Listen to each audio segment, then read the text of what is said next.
great conjunctions happen on the fairly regular basis of once every 20 years, this one is indeed special.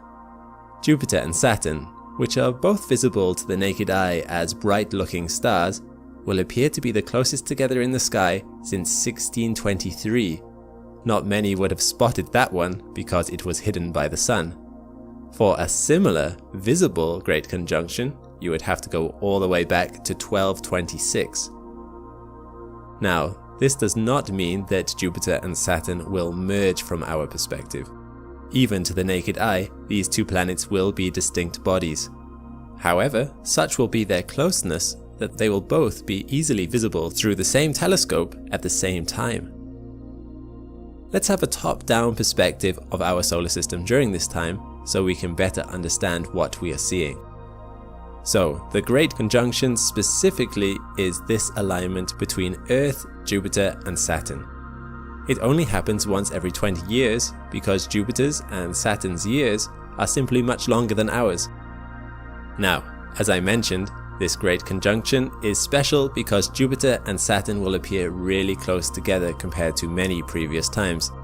This happens because although our planets all orbit along the solar system's plane, they aren't all completely flat on it. A lot of the planets have orbits that slant very slightly compared to the others. So, sometimes, great conjunctions don't appear that spectacular.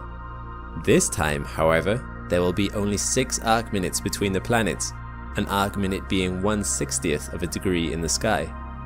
In fact, you would have to wait a long time indeed before all planets will be aligned just right for Jupiter and Saturn to merge from our perspective, called an occultation, with the best estimates being the year 7531. The last time this would have happened was probably 6856 BC. There's another interesting phenomenon that happens every so often, called a triple conjunction. From our perspective on Earth, the planets do not go in a simple straight line across our sky. In fact, planets beyond our orbit actually do little loops in the sky. This is due to the speed of our orbit in comparison to theirs. Keep an eye on the background stars around Jupiter to see how it moves in our sky. The planet appears to slow down, stop, then goes backwards for a bit, before continuing on the normal way.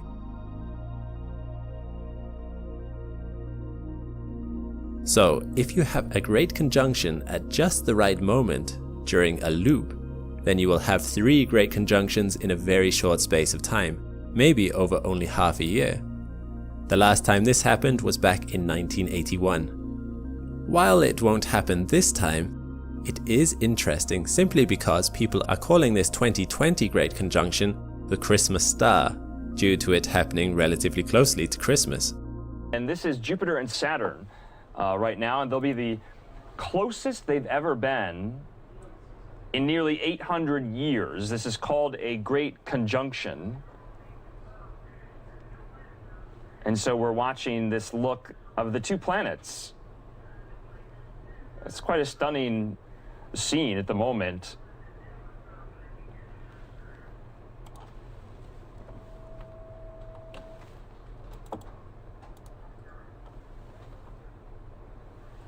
Big machine is our solar system, constantly in motion. Every 20 years, Jupiter laps Saturn, and both planets line up with Earth.